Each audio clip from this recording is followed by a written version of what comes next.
history of man had no scientific answer. Then, the first evidence of a human ancestor started a scientific revolution. This is the story of the quest to find the origins of the human race. It spanned a century and a half of obsessive searching and would make or break the careers of some of the greatest scientists in the field. For the lucky few, chance discoveries opened a window on the hidden world of our ancestors. From the tiniest fragments of the past, the full story was slowly pieced together. Spanning 300,000 generations, over 3 million years. It is the story of our progress from ape to man.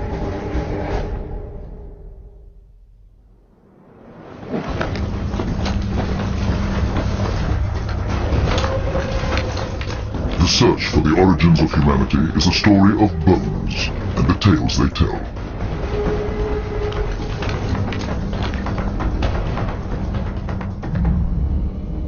The first chapter began here, 40,000 years in the future, at the entrance to this cave. With the discovery of this man.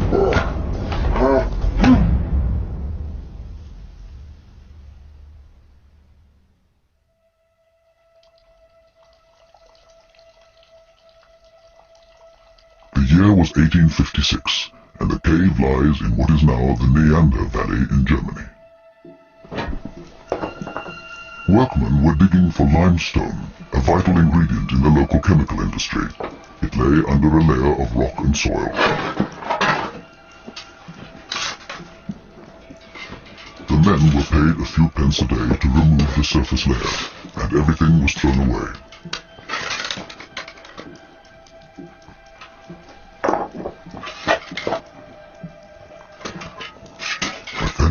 A spade hit something that didn't sound like a rock.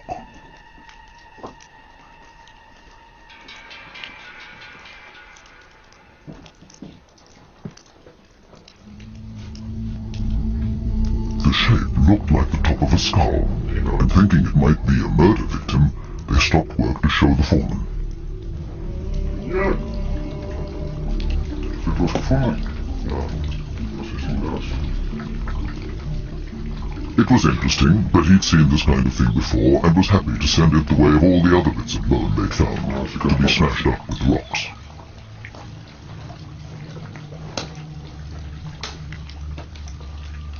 Then something made him change his mind. He knew a local school teacher who might be interested to see it, and the skull got a reprieve. What he could never have imagined was that the skull was seeing the light of day for the first time in more than 40,000 years.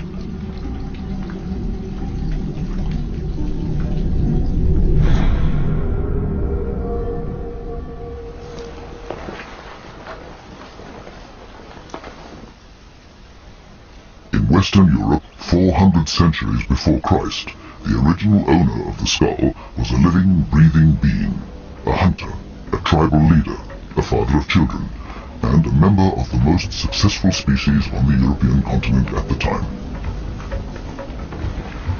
Neanderthal man. 40,000 years later, a school teacher, Johann Fulroth, got the chance to see the skull for the first time. Hallo meneer. Hallo. Hallo.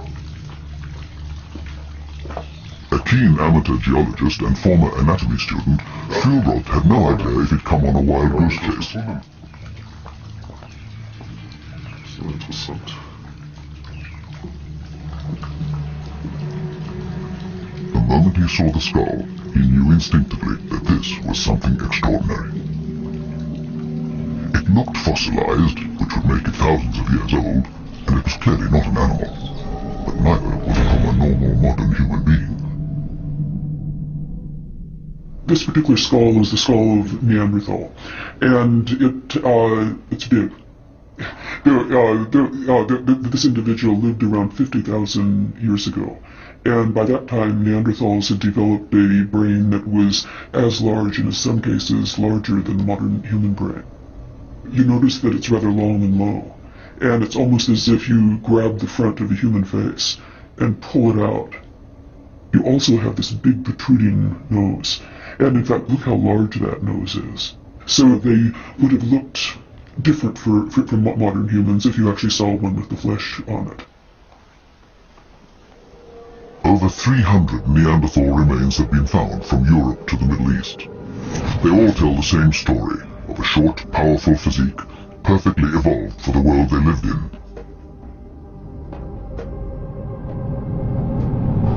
A tough place, Europe was in the early stages of the last great ice age. Within a few centuries, this land was under a glacier half a mile thick.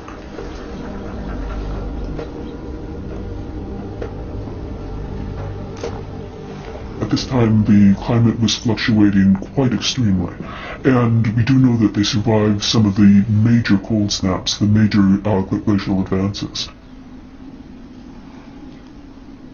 The only way to support advanced life here was with a high-protein meat diet, and that meant learning to be a good hunter or starve. What we do know from the skeletons, that Neanderthals were very robust, they were very strong, but they also had this huge brain. The tools found with Neanderthal suggest they developed sophisticated stone technology. Their weapons were the tools of their survival and needed to be maintained. If a spear failed at the critical moment, the hunt would fail.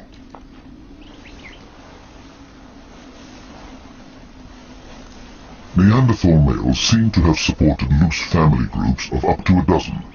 This hunting trip had already taken 3 days and covered 10 miles with no sign of any prey.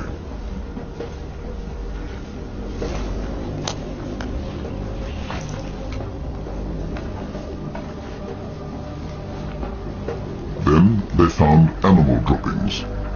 Neanderthal nasal cavities are unique among hominids, suggesting a highly evolved sense of smell, and they recognized the scent of red deer. Rubbing the droppings on their skin helped to disguise their approach, if they could catch up with the deer.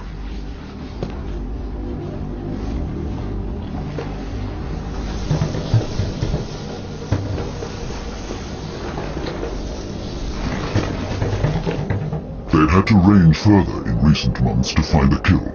Red deer numbers had fallen rapidly, and they had no idea why. What they didn't know was that they had competition. Competition that would one day drive them to extinction.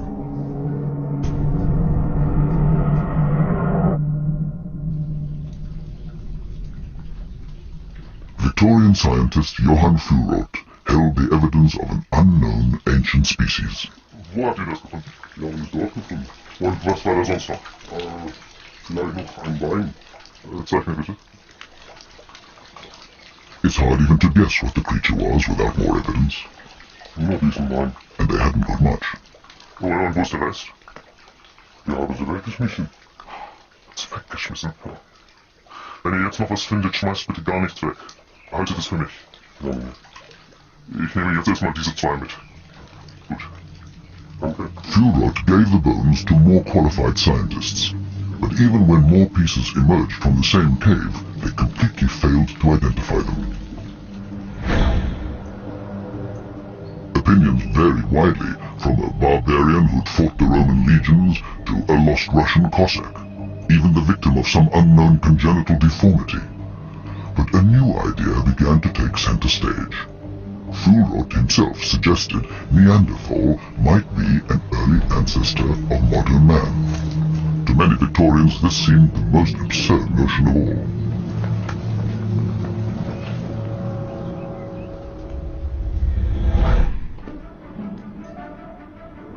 Then, in 1859, just 3 years after the bones were found, the notion suddenly caught on. Charles Darwin published his groundbreaking work, The Origin of Species. He suggested that all living things had descended from earlier, simpler forms by the process of evolution. And if it was true for every living thing on Earth, then that had to include us.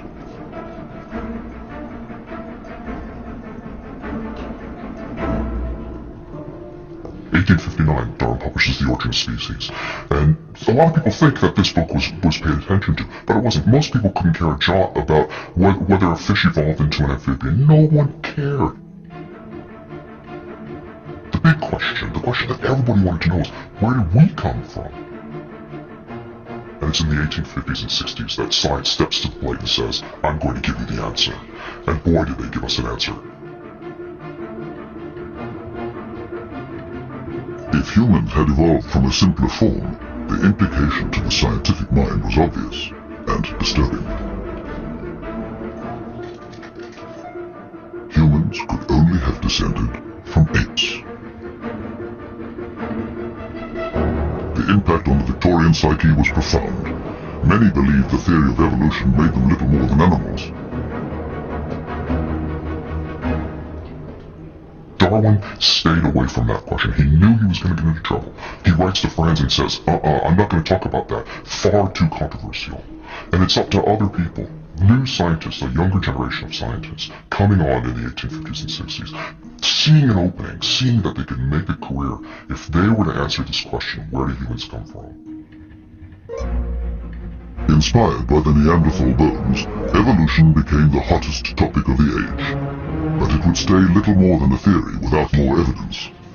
Scientific attention turned to an ancestor that would link us to the apes. An ape man, a missing link, and they would go to the ends of the earth to find it.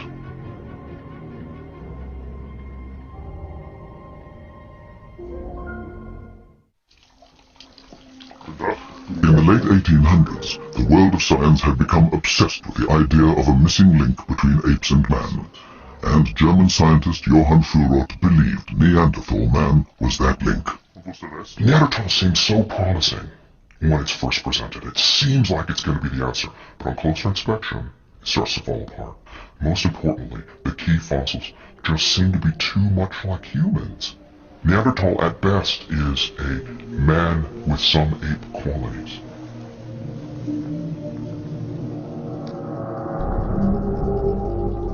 Traveling back in time, our Neanderthal stood just 3,000 generations behind us at around 40,000 years ago. To find a true missing link meant going further back in time to something more ape-like. The question was, how much ape and how much man would it be?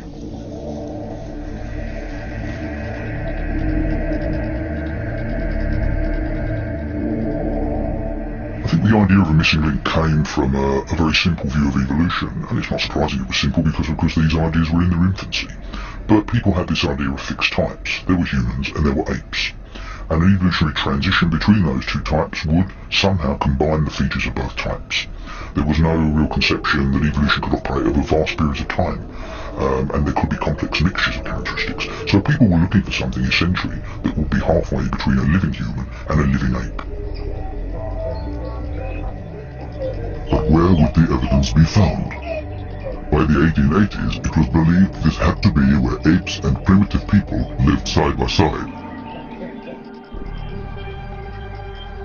And so the search moved from Europe to Southeast Asia, and the Dutch island colony of Sumatra home to both man and ape.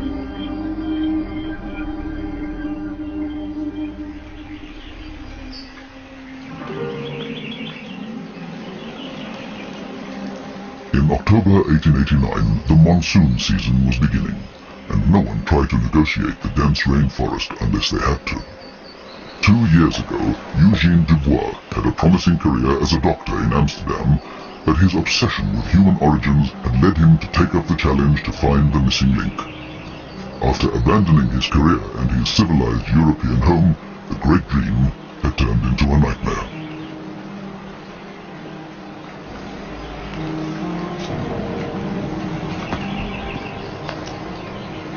He's invested everything that he had into finding this missing link. Dubois was the worst kind of person to go out to the field because he had no experience. He doesn't know how to teach his crew. He doesn't know how to take care of them. They're out in the field. It's raining. It's a complete shambles. He'd found caves which he hoped would produce the fossils he was looking for. They hadn't. engineer had given up digging and all but a few of his convict laborers had run away or were sick. To make matters worse, Dubois had malaria. The same deadly disease had already claimed the life of his first engineer, and he was about to lose all patience with the second.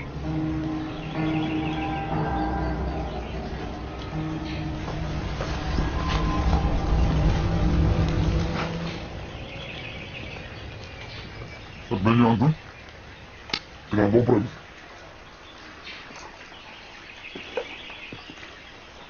Je moet betalen om dingen te vinden. Wat heb je nou hier genoeg gevonden in de afgelopen 2 weken? Nou, genoeg. Daar is dit. His engineer had just lost his workmate and he hadn't been paid for a month, but this meant nothing to Dubois.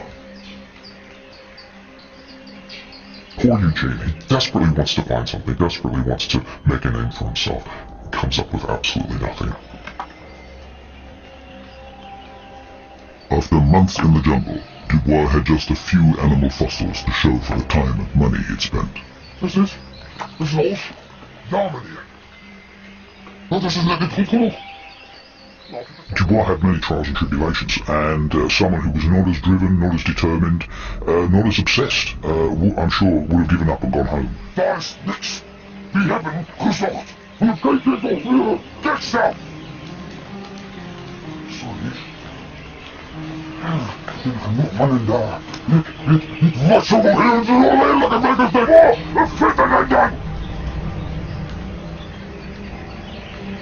Wat? Je hebt niet gehoord. Vind één dan. Dubois realized his attempt to find the missing link here had failed, and he fired his engineer. Goed dan. He leaves Sumatra and he goes elsewhere. He frankly doesn't know where to look, other than somewhere in the East Indies. 2 years later, and Dubois had started his search again, this time on the island of Java. Finally, his luck had started to turn. He'd fully recovered from malaria and at last had something to look at. Some fossil teeth, which he believed were extremely old and looked vaguely ape-like. Dubois had a new dig site with a bigger team overseen by the Dutch army.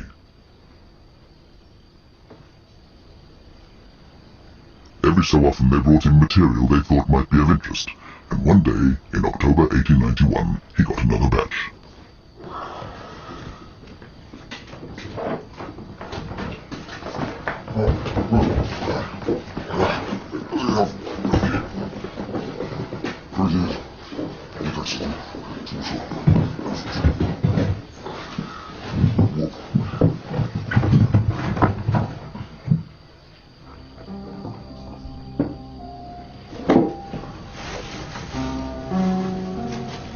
It contained a fossilized skull.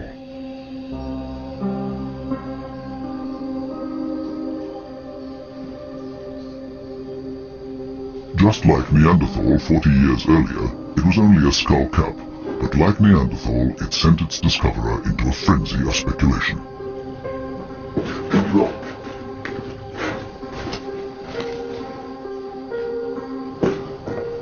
The surrounding forests were home to a variety of apes, but he knew that this was not from any known ape. It was too fine. The brain cavity was clearly large, yet obviously not a human skull. So, could it be an early human ancestor, closer to our ape-like origins? The only thing he could compare it with in his mind was Neanderthal.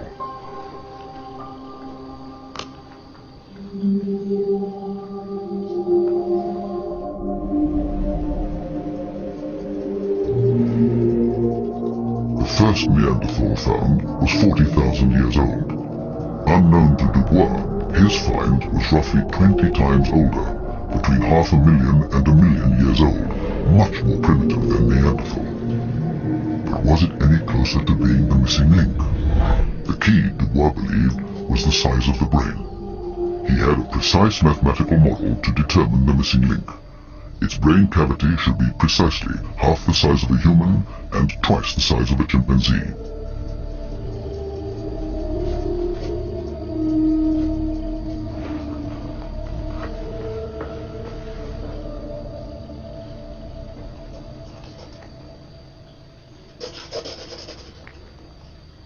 when he calculated the brain cavity of this skull, it was the wrong size.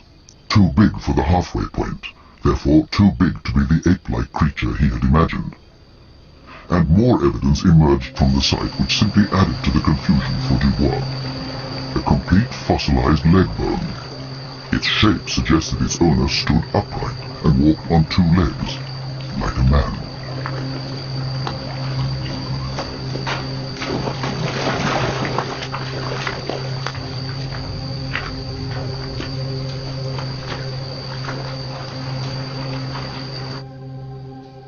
Dubois couldn't change his evidence, so he changed his model. He decided that the missing link had to have a brain almost as large as our own, and he was so convinced by his meager evidence that he wrote to the Dutch colonial government announcing that he'd found the missing link. He called it Pithecanthropus erectus, upright walking ape-man. One of the most successful hominid species ever to walk the earth.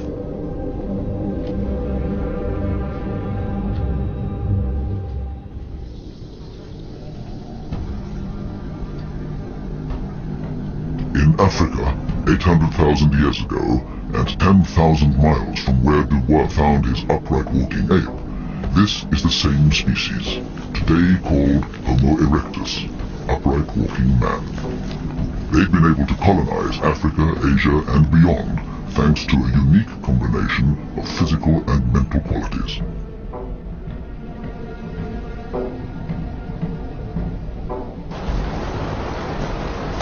Standing at around 6 feet, their bodies were similar in shape to our own, and their brains were about 2/3 the size of ours. Homo erectus was on the verge of becoming human.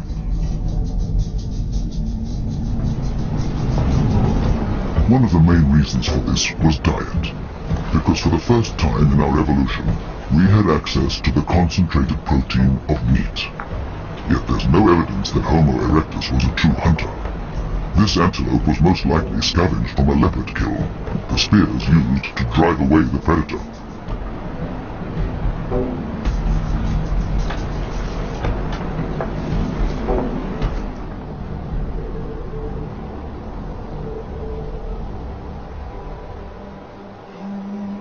It's believed that our bodies had also been going through some radical changes. For the first time in our evolution, body hair was disappearing, partly because Homo erectus' skin had developed complex sweat glands. This also removed the need to pant in the heat, allowing voices to develop and paving the way for human speech.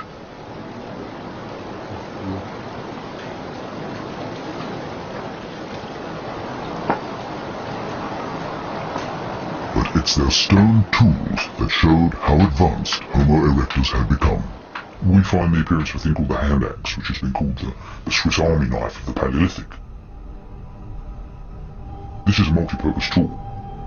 It's shaped very consistently, worked on both sides, worked very skillfully, and Erectus developed that certainly close to 1.5 million years ago. So this was a big advance in technology.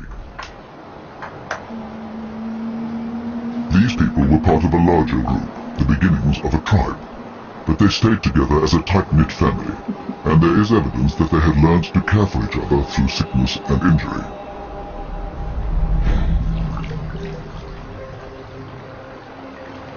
The leg bone which Dubois found in Java had an unusual scar, showing clear traces of damage and repair.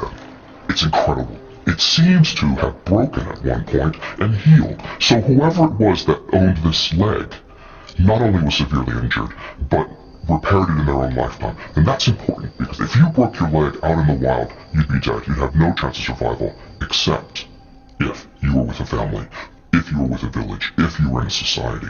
There's a family system around that individual. There was safety within the family, but the family itself was never far from danger. Leopards used the same rock shelters. As darkness approached, they would become vulnerable, spears or no spears, and a storm was brewing in the hot afternoon that could bring an unwelcome predator in search of shelter. But this storm might also bring something else, a new weapon that shifted the balance of power between our ancestors and their competitors.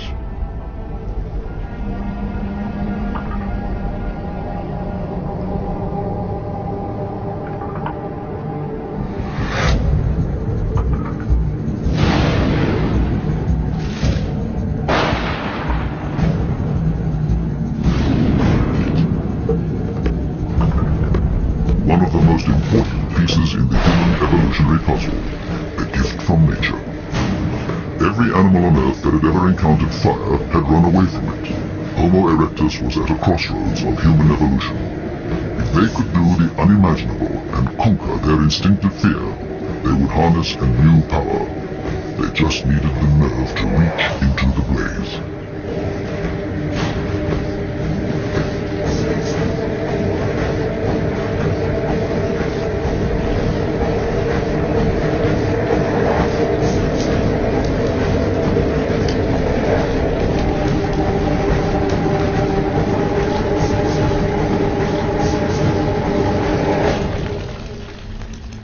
When humans tamed fire, this was obviously a huge step forward, and it must have been a remarkable event for people to face up to fire and learn how to control it, rather than running away from it, which is a natural instinct.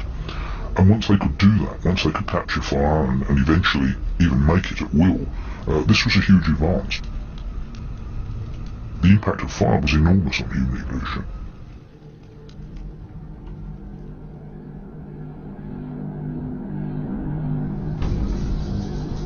The technology of fire gave Homo erectus heat, light, and protection on their travels, helping them to migrate across the world from Africa to Asia and beyond.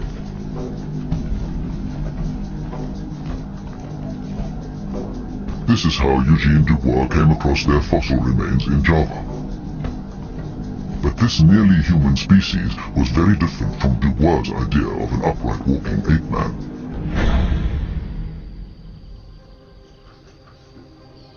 In his mind, he'd found the perfect mix of ape and human characteristics for a missing link.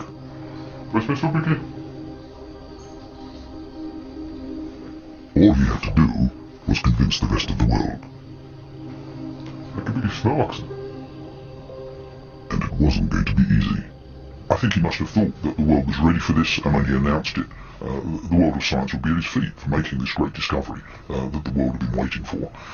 And of course it didn't work out like that, because when Dubois actually tried to publish the material and show people the material, their view was that it was too ape-like to be a missing link.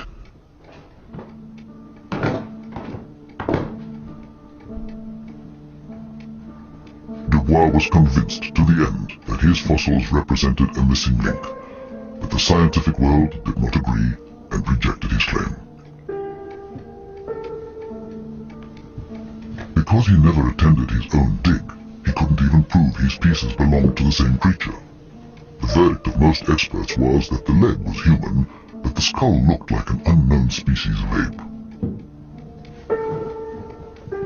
He leaves Dutch East Indies, he goes back home, and no one's paying any attention to his work, no one's paying attention to his fossils, and it must have just broken his heart. He ended up basically assembling his fossils and said, right, if you're not going to pay any attention to me, you're not going to get access to my material. Must have been one of the greatest assaults in scientific history. If you don't believe me, you can't look at my stuff.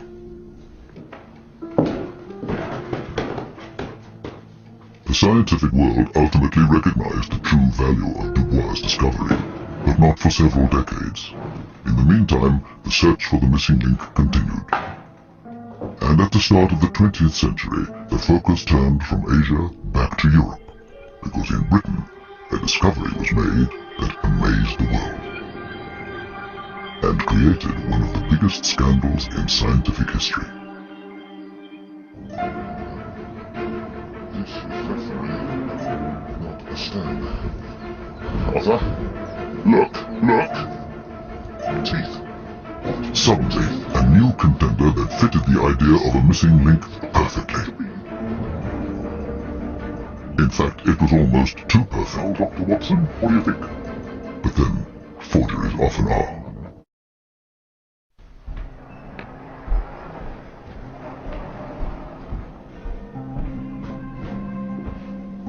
In December of 1912, in London, a new fossil contender for the title of Missing Link was about to be unveiled at the very center of the scientific establishment. This time, the experts were ready to be convinced, because this was the perfect ape-man. And it was British.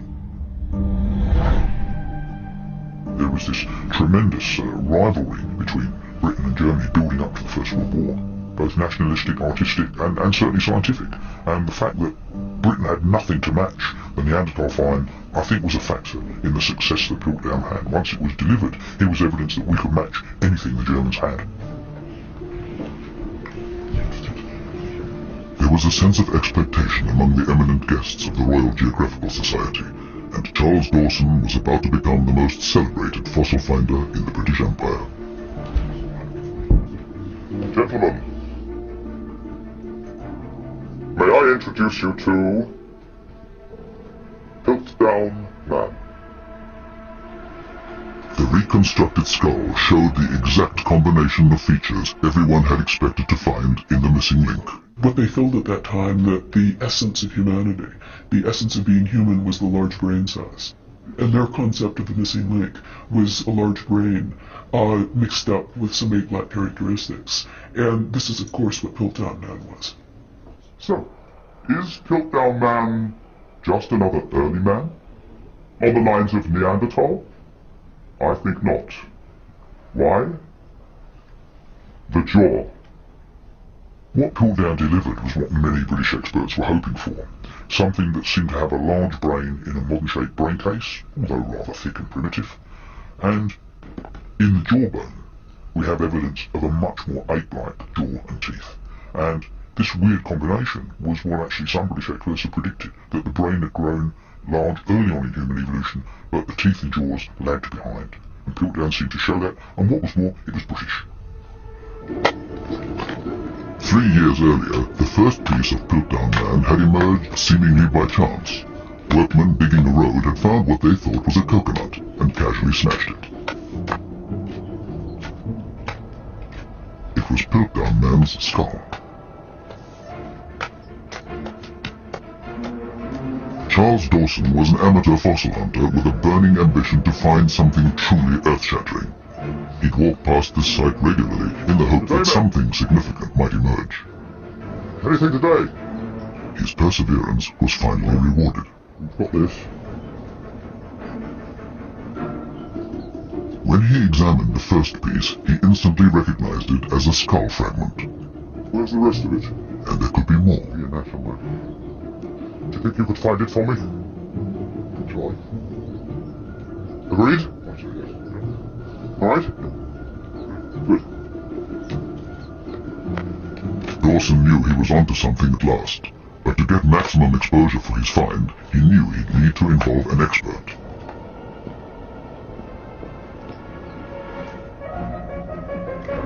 A year later, he persuaded Sir Arthur Smith Woodward of the British Museum to join in the search for more evidence. The skull fragments looked vaguely human, but they hoped to find evidence that its owner could be older and more primitive. Evidence of something more ape-like. And in a surprisingly short time, they found it. This is definitely not a stone. Arthur? Look! Teeth! What? We've got teeth! The evidence seemed conclusive, and with Smith Woodward's support, Dawson felt able to make his boldest claim. It is my conjecture that what I have termed the Anthropus Dawsoni, Dawson's Dawn Man, is nothing less than the missing link we have searched for so long. Thank you. For the British scientific establishment, here at last was what they'd long wished for. The perfect missing link. A big-brained, British ape-man. The fossils are perfect for a missing link. Some of it seems to be human, some of it seems to be ape. It just fits perfectly right in between. In your search for an ancestor, that's what you want. You know, it was almost too good to be true, but because everyone was looking for something, because everyone wanted to find that first Briton, nobody dug deeper. Gentlemen, please, gather round. It seemed the missing link had been found. Yet while Dawson savored his moment of glory, his audience was unaware they'd all been taken in by the greatest hoax in scientific history, and it would take decades for the truth to be revealed.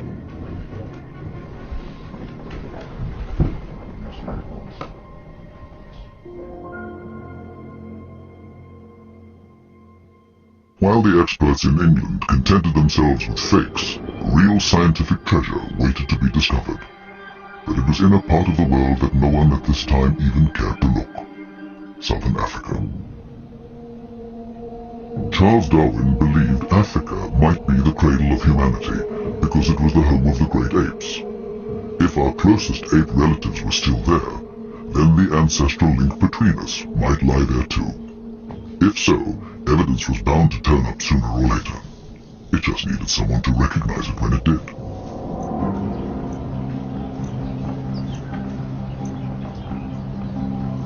"31-year-old Australian doctor Raymond Dart had recently arrived in South Africa to begin his teaching career. Soon after, his friend was getting married, and Dart was the best man. Keep still. He and wife Dora had half an hour to finish getting ready. Right there, let's put it back on. Dart's mind was elsewhere. He'd been collecting fossils for the last few months, sent to him by students and colleagues. A week ago, he got news of a spectacular fossil found in a nearby lime quarry, and it had just arrived by train.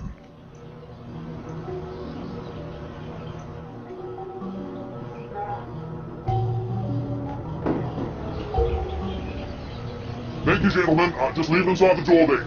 Thanks. Dart's wedding duties were just minutes away, but he couldn't wait. The promise of a spectacular find was too much to ignore. I'll be 1 moment. I'll be quick. I just want to make sure it is what I think it is. You can't go burrow any box in the problem now, Raymond. You really can't. I won't take a Raymond, please just leave them alone until tomorrow.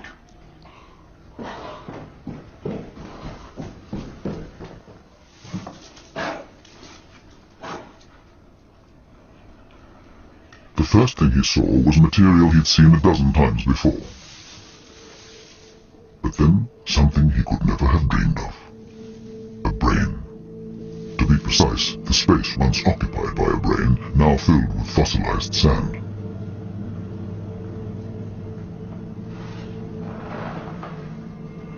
I knew at a glance that what lay in my hands was no ordinary ape brain. Here was the replica of a brain 3 times the size of any baboon, and considerably bigger than an adult chimpanzee. Yet it was not big enough for a primitive man. But whose brain was it?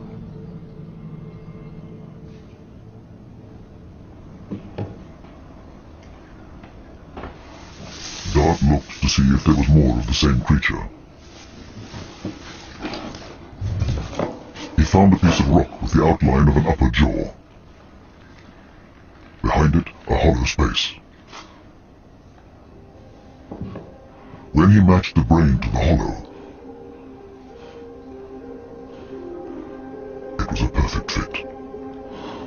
He realized he had both the brain and skull of an unknown ape man, but the face was buried in solid rock. Raymond, Christine's here. Please, this is getting silly. Powerless to reveal its identity immediately, but Dart knew just a few inches of rock separated him from a momentous revelation.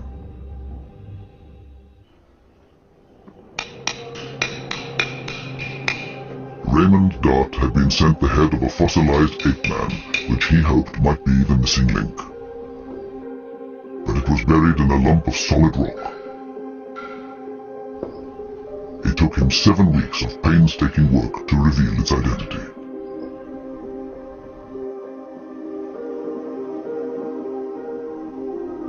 It was the first human ancestor found in Africa, and the earliest ancestor yet discovered.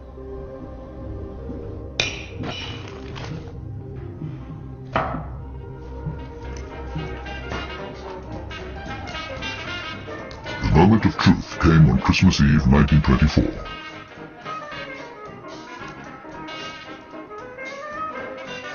emerged first were its teeth, small and fine like the teeth of a child. But then the outlines of its skull, more ape-like than human. When it was finally revealed, Dart realized he'd uncovered something extraordinary.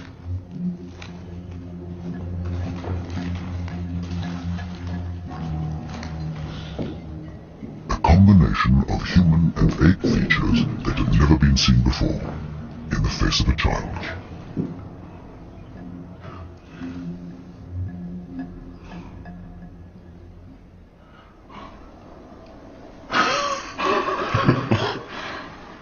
It's a baby. It's a baby. The fossil had been found in a limestone quarry at a site called Taung, so Dart called it Taung Child. Its scientific name is Australopithecus africanus, the southern ape of Africa. She stood further back in time than Neanderthal at 40,000 years, or Homo erectus at over 500,000. Piltdown was assumed to be around 1 million years. But Taung went even further back, to more than 2 million years. If she was the missing link, then that link was more ape-like than anyone had ever imagined. It also placed our ancestral home firmly in Africa for the first time.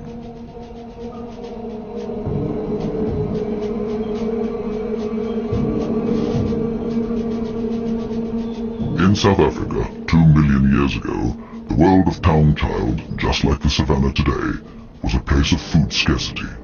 There were no easy pickings.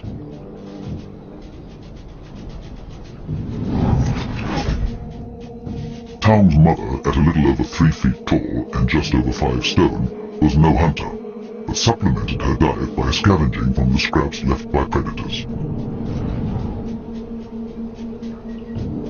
Like a modern chimp, she used rocks as a basic implement to break open bones for their rich marrow protein. But the predators she owed her lunch to were never far away. You've got saber-toothed cats, you've got giant hyenas, you've got hunting hyenas, a whole plethora of carnivores, very dangerous carnivores that we don't have anymore. And they would all be eating or going after things like the Taung child, or even Taung's mother. Absorbed by the remains of a carcass, the mother had placed her child a short distance away in the shade of a tree. Her 3-year-old was the size of an 18-month human infant and had no protection apart from its mother. She knew there were threats, but she'd keep one eye out for the child like any parent.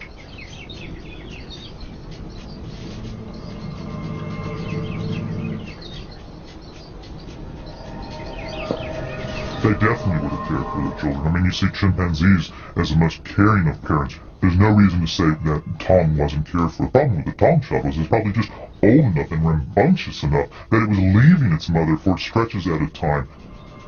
The mother was unaware that the baby had wandered away, until it was too late. There was no sight or smell of a predator in the undergrowth, but predators don't just exist on the ground.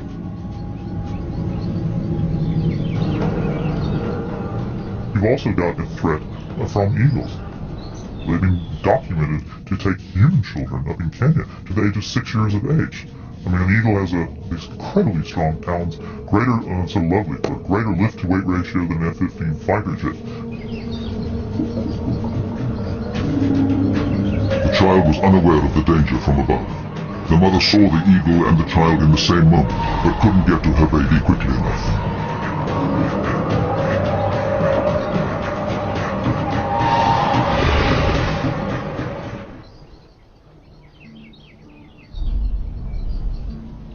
Taung's skull was found with eggshells and other broken skulls, typical of deposits found in eagles' nests. A lot of the skulls, interestingly, have these V-shaped impressions from this eagle's beak going through, because preferentially they eat out the brain, very rich, nutritious source of protein. This small, defenseless creature was Raymond Dart's missing link.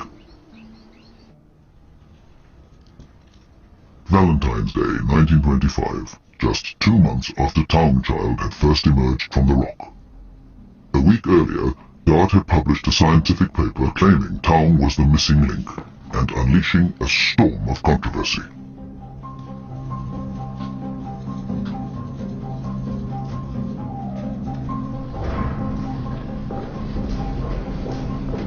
Dart thinks he's got the missing link. But there's also this Piltdown specimen that matches what the scientific establishment thinks.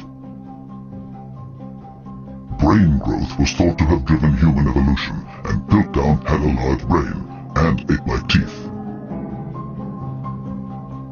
But Taung had the opposite, a small brain and human-looking teeth. The whole mix of different features that you find with the Taung child really is quite interesting. It's a whole reversal. It's more like a man-ape than an ape-man. It's a complete different mix of features that the world hadn't seen and the world actually wasn't ready for.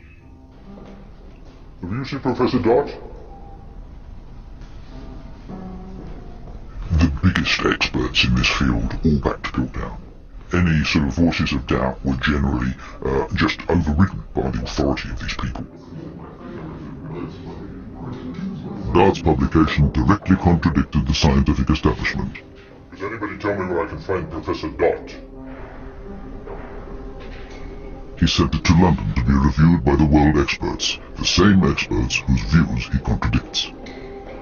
And these so-called experts dismiss it because they got their money on the other horse. He had one ally in his struggle for recognition, Dr. Robert Broom, like Dart, an anatomist and fossil collector. Broom had the reviews from London. I thought you'd be interested in these. Some responses to your short paper in Nature. There's one there by Sir Arthur Keith. What does he have to say? Not very encouraging, I'm afraid. He places Taung in the same subfamily as gorillas. What? How? Well, he says here, the brain is clearly too small to be a human ancestor. The experts lined up to condemn Dart's description of a fossil they'd never even seen. How can he know what's too small or too big? How can he possibly claim that a human ancestor's brain had to be a particular size? What's his yardstick, Bart? A standard size bowler hat? What's the matter with you, Robert? Do they think I'm making it up? So what went wrong for Raymond Dart? Wrong man, wrong place, wrong thing. He's the wrong man. He's an Australian. He's not part of the establishment. It's the wrong place. Southern Africa. Everyone's expecting another place, either Europe or Asia. It's the wrong thing. He calls it an ape. Everyone thinks it's an ape. Well, if it's an ape, where does it fit in the story? Taung is showing so many points of affinity with the gorilla and the chimpanzee that there cannot be a moment's hesitation in placing the fossil in this living group. How can he say that? I don't know. Smith Woodward dismisses the whole thing out of hand. He says that Taung separates. Sorry, old man. Dart has made probably one of the most remarkable discoveries of the 20th century, and the scientific establishment completely discounts it, discredits his find, and literally puts it in a box or a suspense account for 25 years.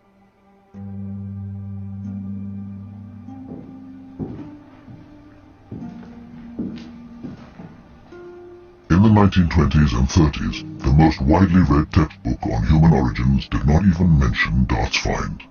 His work was not taught in universities. Dart had suffered an incredible amount. I mean, Dart was really put in kind of scientific obscurity. And it really is not until the late 40s that he starts, again, once that tide of opinion starts to turn and shows that he was actually correct. It took a quarter of a century of digging in South Africa's limestone caves to produce the evidence Dart needed. By the late 1940s, a dozen fossils similar to Taung Child finally proved he was right. So, what had become of Charles Dawson and his Piltdown man?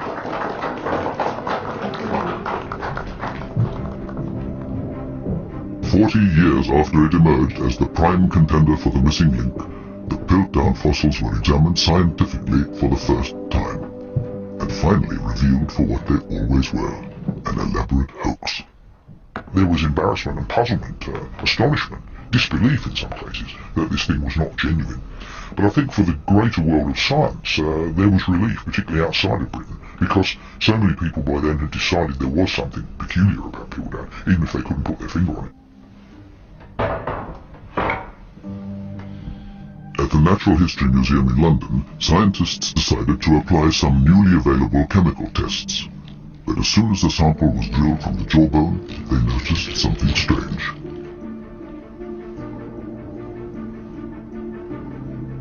The distinct smell of burnt flesh.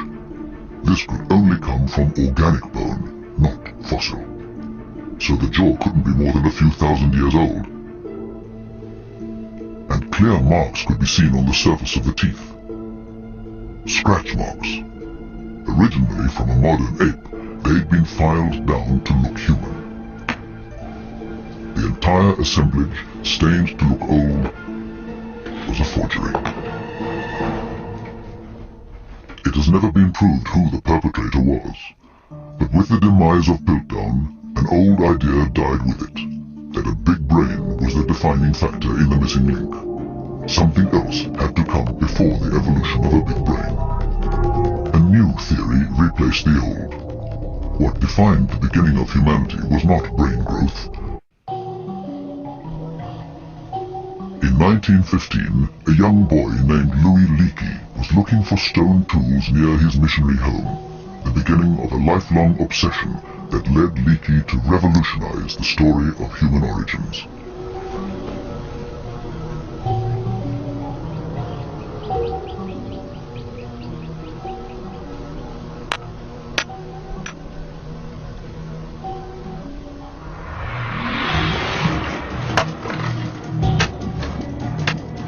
"44 years later, Leakey was looking for the missing link, and the search had taken him to what is now Tanzania.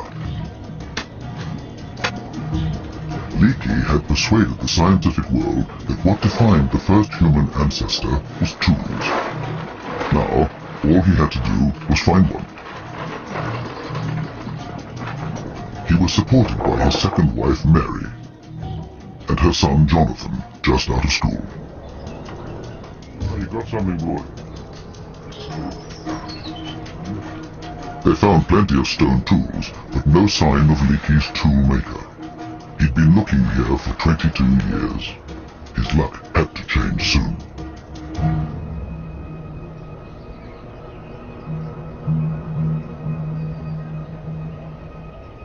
On the 17th of July, 1959, Louis Leakey was laid low with the flu. Major work at the dig site had slowed while he recovered, but it was a day that would make his career. In the cool of the early morning, Mary took the opportunity to walk her dogs and headed away from the camp.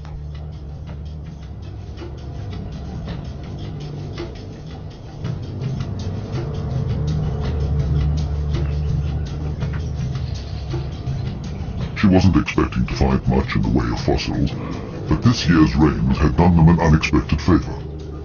As she casually scanned the broken surface, her mind suddenly registered an unmistakable shape exposed in the dirt.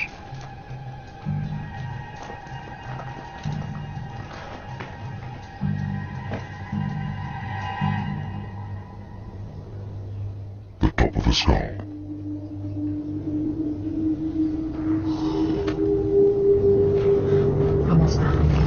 Mary was convinced it must be the toolmaker they'd been searching for. Louis, darling, please wake up. I found something very important. Darling, please, I know you're not feeling well, but try and wake up. What have you found? I don't know, that's why I wanted to come and have a look. You're gonna have to help.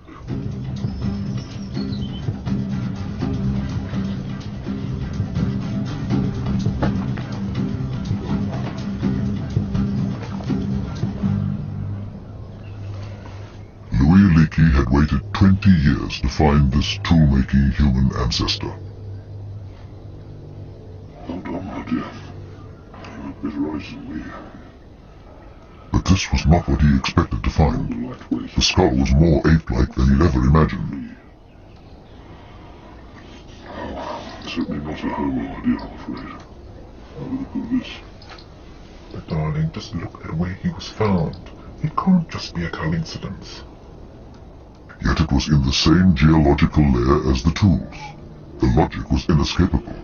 This must be the toolmaker, and therefore the beginning of humanity.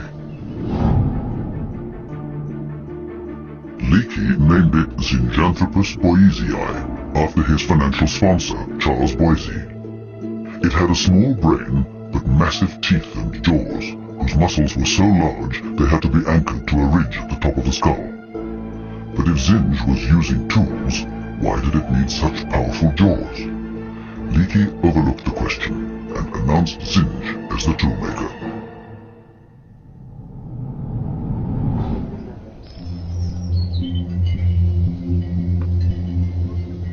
For a year, the scientific world accepted Zinj as the tool-making missing link.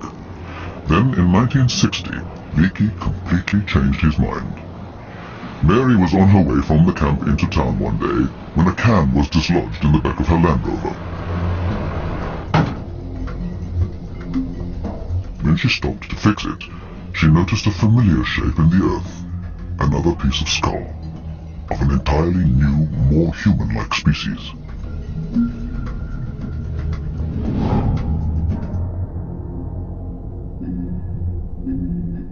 Leakey decided that this, finally, was his long-lost toolmaker.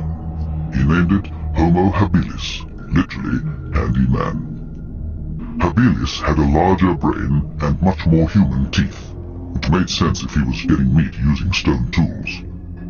Though the tools Habilis made were little more than broken rocks, they marked the very start of human stone technology.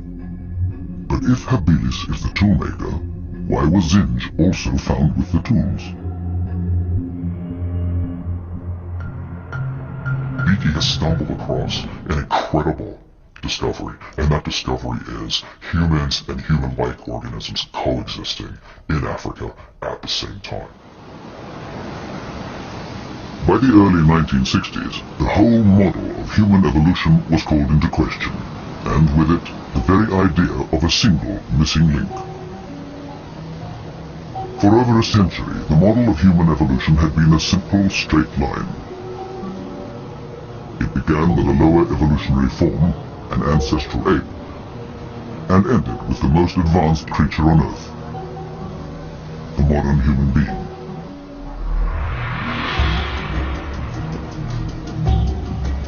And somewhere in the middle, there had to be a missing link between the two. So, when Leakey found Zinj, it took pride of place. Until a new candidate arrived. All of a sudden you have Habilis, this more human-looking animal. Both these fossils date to the exact same age, about 1.8 million years of age. So what do? You have to remove Zinj from the human line, and you have to place them in different lines. And what is the most amazing thing, in the same valley, within meters of each other, you have two species living side by side. And that changes or makes a whole paradigm shift in how we view human evolution. And so this line is all of a sudden broken apart. Suddenly, what had been a single line of descent had been replaced by a series of lines that connected to form a giant family tree.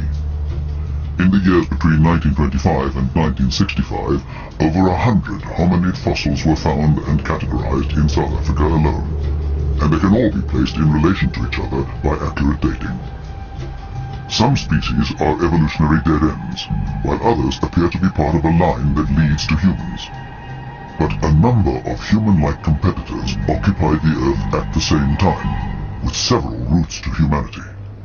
The only way to cut through the confusion is to go further back in time, to the root of the human family tree.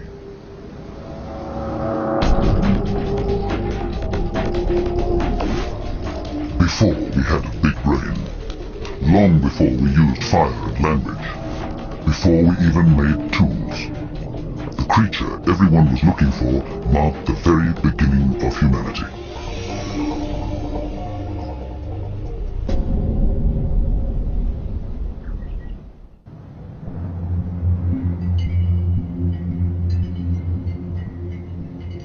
30th of November 1974, an American-led team was searching for the oldest human ancestor on Earth, and the search had a new focus.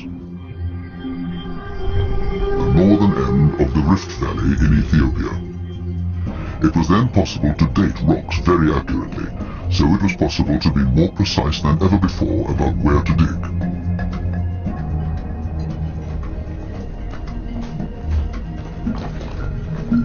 Using new radiometric technology, they had dated the volcanic layers here to around 3.5 million years old. Team leader Donald Johansen was a rising star in the world of anthropology. He knew Darth's Australopithecus africanus lived over 2 million years ago. And Leakey's Homo habilis at about 1.75 million, but they were on separate ancestral lines. He believed there was a common ancestor, over 3 million years old, the same age as the surrounding rocks.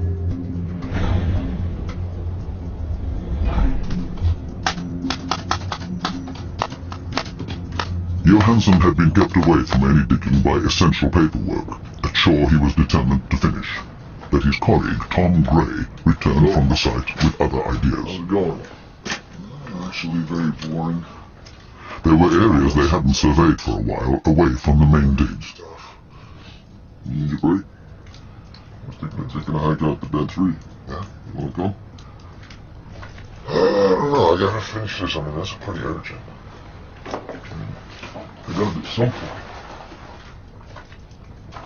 The urge to do what he came here to do finally got the better of Johansen. Let's go. He made a decision that changed his life. They headed away from the site to explore a couple of isolated gullies. They had no idea they were just a few hundred feet from the greatest fossil find in history.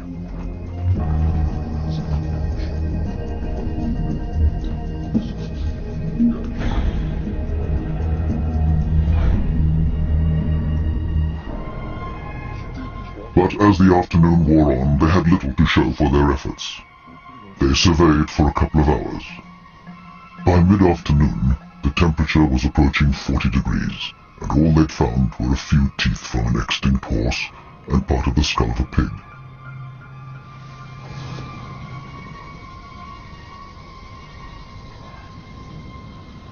They decided to head back to camp. But Johansen had a hunch to look again in an old gully on their way back. Hey, Tom! This way!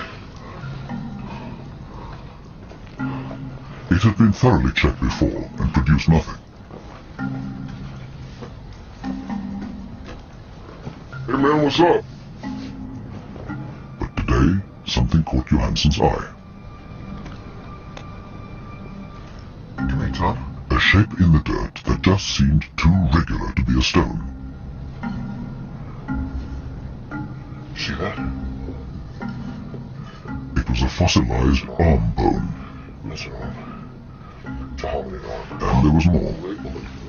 That's hominid too. Parts of a small skull. Jaw. Pelvis. Arm. Oh my god, this is... In all, nearly 50 pieces of fossilized skeleton. Watch your feet. What do we have here, huh? What's going on? I don't understand, man. I know, Tom. This is it! This is what we've been looking for! I can't believe it! One unbelievable thought went through his mind. What if all the pieces fitted together? Could they be parts of a single, extremely primitive skeleton? Hey, guys! Come on! Come on! If Don Johansen was right, he was looking at the most complete skeletal remains of our earliest human ancestor yet discovered. What makes this individual an absolutely spectacular find is that she's so complete. For the first time, we had more than the odd broken bone for one specimen. We had virtually an entire skeleton. What's missing on one side is present on the other side. I mean, it's so rare because these hominids didn't bury their dead. And in normal circumstances, if an individual died, the scavengers would come in, the bones would be dispersed. The mere probability that something is fossilized is extremely small. But to actually go in and find such a beautiful fossil of a complete human ancestor is really a once-in-a-lifetime occurrence. In the first few hours following the discovery, the scale of the find was hard for the team to grasp. But that night, in the wind-blown desert outside of Hadar in Ethiopia, the realization of what they'd found began to sink in.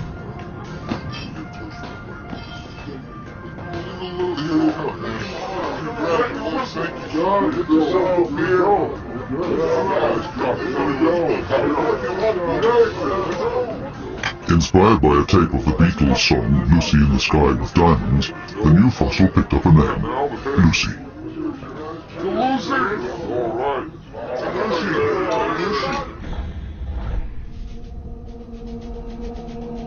In Ethiopia, 3.2 million years ago, lived Australopithecus afarensis, Lucy.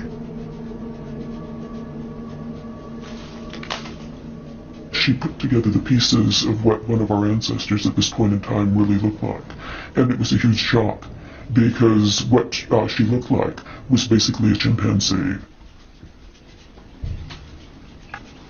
Lucy would have been a tree dweller in a changing land. For 50 million years, her ancestors had inhabited the trees of Africa. But the land once covered with unbroken forest gave way to grass and scattered woodland. Her diet was mostly the fruit of trees like this fig. But one tree would not support her for long, and unlike her ancestors, she could no longer swing to the next tree. She had to find another route.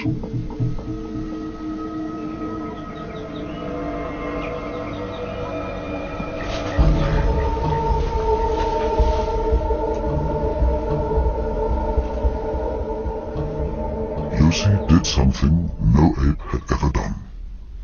She stood up and walked on two legs. In her body and behavior, Lucy is in most respects an ape, from her diet to her small brain and habitat. The big difference is the way she walked. Walking upright is the first piece in our evolutionary puzzle, the first step on the road to humanity. The initial ancestral change that we see in human evolution is not brain expansion. Interestingly, it's not even stone tools. The first major innovative change that you see in evolution is none of what you would expect to find with humans or humanity, but it's the ability to walk on two legs bipedally. And it made the difference between Lucy surviving or not. She was on a constant search for food, and that meant finding new trees to feed in. She spent as little time on the ground as she could because she knew she was vulnerable. Lucy had no defense against leopards and saber-toothed cats, except the refuge of the trees. But standing upright, she could see further than any of her ancestors.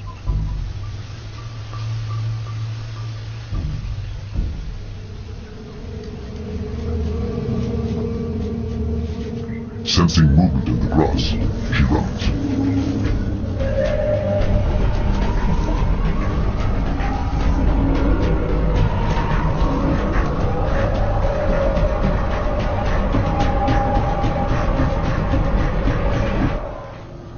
Whatever it was, predator or not, it had gone. But the balance of power between the predator and its prey had started to shift. The simple act of walking upright started an evolutionary chain reaction. It freed the hands to become the makers and users of tools, and it was tool use that would one day power the brain's growth with protein from scavenging and hunting.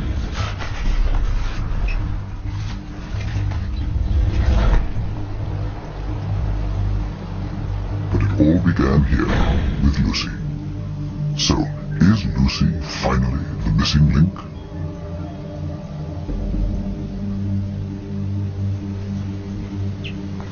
In a sense, Lucy is a missing link, but they all are missing links. Because without each step in the record, without each missing link, we wouldn't have ourselves today. They're all links of how we've gone from a Lucy to a Tom child, to a hapless, to a Homo erectus.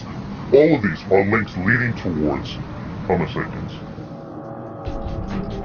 Having traveled back in time over 3 million years, we'd found a creature that seemed to begin the human line. Yet Lucy was a long way from being human. We found the common ancestor of all the things that are human, but at the end of the day, it's a bit empty. Look what we don't find with Lucy. We don't find culture. We don't find the things that make us human. We don't find our humanity.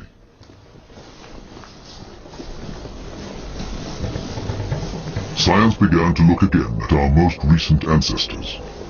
40,000 years ago, a successful, intelligent hominid species occupied Europe, Neanderthal man. Could he hold the key to how we finally became human?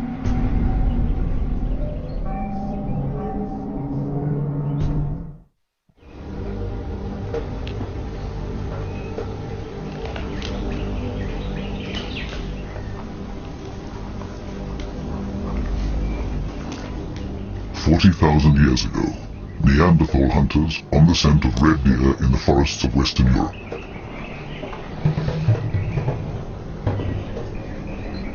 They'd been tracking the same herd for 3 days.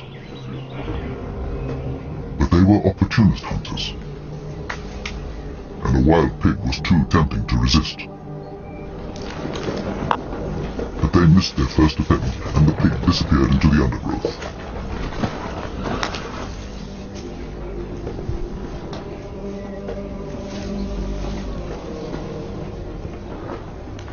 The Neanderthals worked out a plan to corner their prey. The ability to organize and communicate, to exercise a plan, were all advanced human skills. The question was, did they originate here with Neanderthal? Exactly how human were they? June of 1996. The vaults of the Rhineland Museum in Germany. Genetic scientist Matthias Krings from Munich University was about to attempt to answer that question.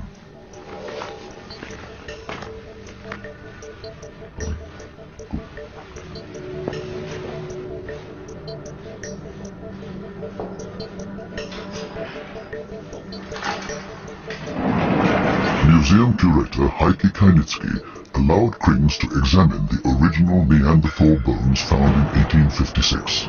The evidence that began the quest for our origins. They wore full body protection to avoid genetic contamination. Krings isn't interested in looking at the bones. He was going to look inside, at their DNA. It had been thought impossible to extract DNA from any sample older than 10,000 years. They were attempting to go 4 times further back in time, to the age of Neanderthal. Scientists had long thought that Neanderthal was our most recent ancestor, that he became human in one last crucial evolutionary leap. If so, he should have almost identical DNA to us.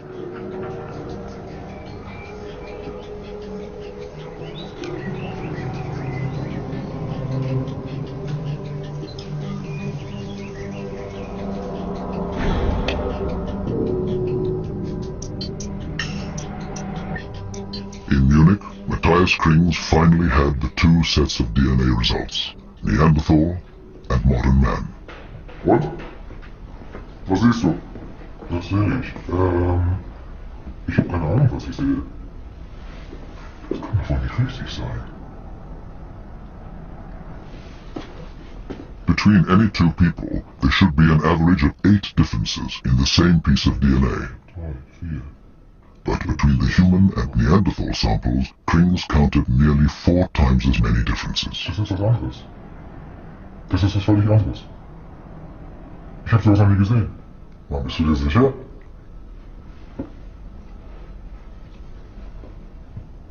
Hundertprozentig. Was wir sehen, ist eine völlig andere Spezies. Neanderthal, it seemed, were not our ancestors after all. Evolution had produced 2 separate human-like species at the same time. Sooner or later, they were bound to come face to face. While the Neanderthal tried to flush out their pig, into the same area came a new hunting party. Another human species were after the same pig.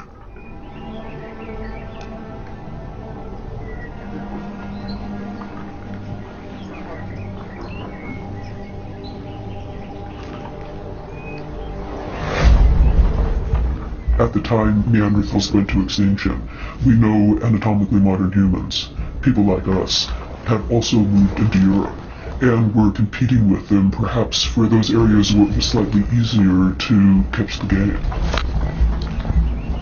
Modern humans that have larger group sizes, more efficient tools maybe, they might be just that better at hunting. The Neanderthals' plan to corner the pig had failed. They'd lost sight of it in the undergrowth. Then it seemed to have broken cover, further down the hill. In fact, the modern humans had got there first.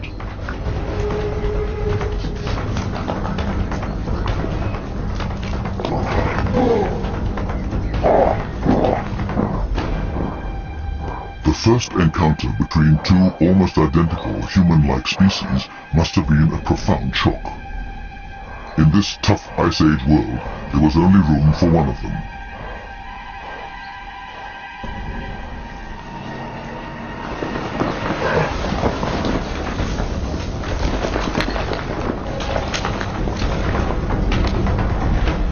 "500,000 years ago, they shared a remote common ancestor, a descendant of Homo erectus. From their African homeland, their ancestors migrated across half the world, spreading as far as Southeast Asia and into Northern Europe. Here they would emerge as Neanderthal man.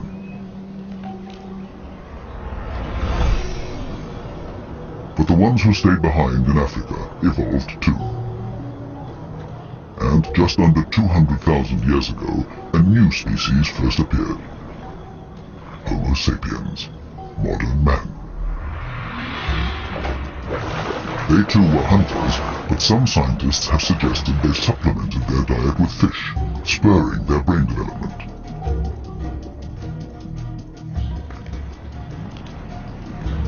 The evidence suggests their culture developed faster, that their social groups became bigger and more complex, and driven by population pressure and climate change, they too migrated.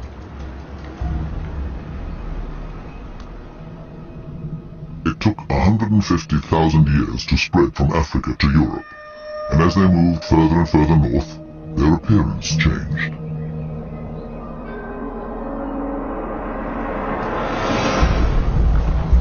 Eventually, they caught up with their long-lost cousins, the Neanderthals.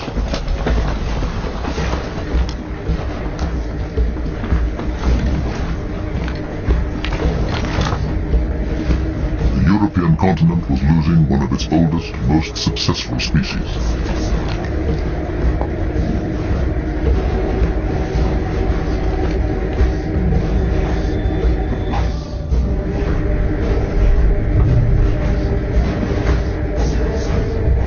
Within a few dozen generations, the last Neanderthal was gone, and the world overrun by a species with better weapons, better organization, and greater numbers.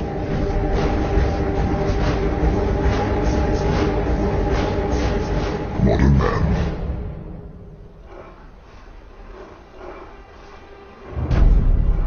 For the first time in our evolutionary history, we were totally alone. The last surviving hominid species on Earth.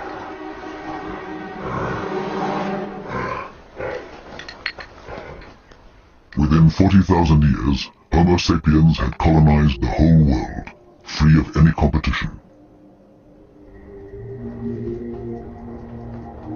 This is finally us, physically the result of 3 million years of change since Lucy. But we are also fully human in our mind, and it's that which has given us the critical edge. The one thing that Neanderthals didn't do that we know that early modern humans did was express themselves artistically. The social systems that humans have, the richness of communication between humans, not just speaking but symbolically, must be part of the success of modern humans, and it may well have given us the edge over Neanderthals and the other species that were here 50,000 years ago.